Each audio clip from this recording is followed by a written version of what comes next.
সবাইকে জানাই আমার চ্যানেলে স্বাগত। ভারতের এই ইতিহাস মানেই রাজকীয় স্থাপত্য আর আধ্যাত্মিকতার এক মেলবন্ধন।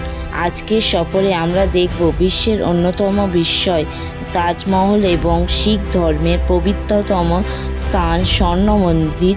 চলুন শুরু করা যাক।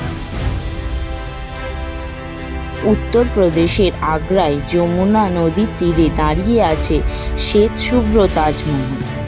মুঘল সম্রাট শাহজাহান তার প্রিয়তমা স্ত্রী মমতাজ মহলের স্মৃতিতে এটি নির্মাণ করেছিলেন। 1632 সালে শুরু হওয়া এই কাজ শেষ করতে সময় লেগেছিল প্রায় 22 বছর। আকর্ষণীয় তথ্য কি জানেন? দিনের বিভিন্ন সময়ে সূর্যের আলোয় এই প্রাসাদের রং বদলে যায়, কখনো গোলাপি, কখনো ধবধবে সাদা, আবার পূর্ণিমার রাতে এই রূপালি আভা ছড়িয়ে দেয়। এটি কেবল পাথর নয়, এটি পাথরে খোদাই করা এক অমর প্রেম কাহিনী। তাজমহল যেখানে প্রেমের প্রতীক, আমাদের পরবর্তী গন্তব্য ঠিক তেমনই শান্তি আর সমতার প্রতীক। পাঞ্জাবের অমৃতসরে অবস্থিত শ্রী হরমন্দির সাহেব, যা সারা বিশ্বে গোল্ডেন টেম্পল বা স্বর্ণ মন্দির নামে পরিচিত।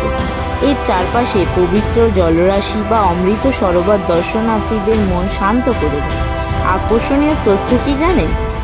এই মন্দিরের দরজা 4টি দিকে খোলা যায়, যা নির্দেশ করে যে জাতি, ধর্ম, বর্ণ নির্বিশেষে এখানে সবার প্রবেশাধিকার সমান। আর এখানকার লঙ্গরখানা, প্রতিদিন এখানে প্রায় 1 লক্ষ মানুষ বিনামূল্যে খাবার খান, যা পৃথিবীর অন্যতম বড় এক কমিউনিটি কিচেন। স্থাপত্যের জাঁকজমক আর হৃদয়ের প্রশান্তি, এই দুইয়ের অভাবনীয় স্বাদ পেতে হলে তাজমহল আর স্বর্ণ মন্দিরের তুলনা নেই। আপনার পছন্দের জায়গা কোনটি কমেন্টে অবশ্যই জানাবেন। ভিডিওটি ভালো লাগলে লাইক ও কমেন্ট শেয়ার করে দেবেন।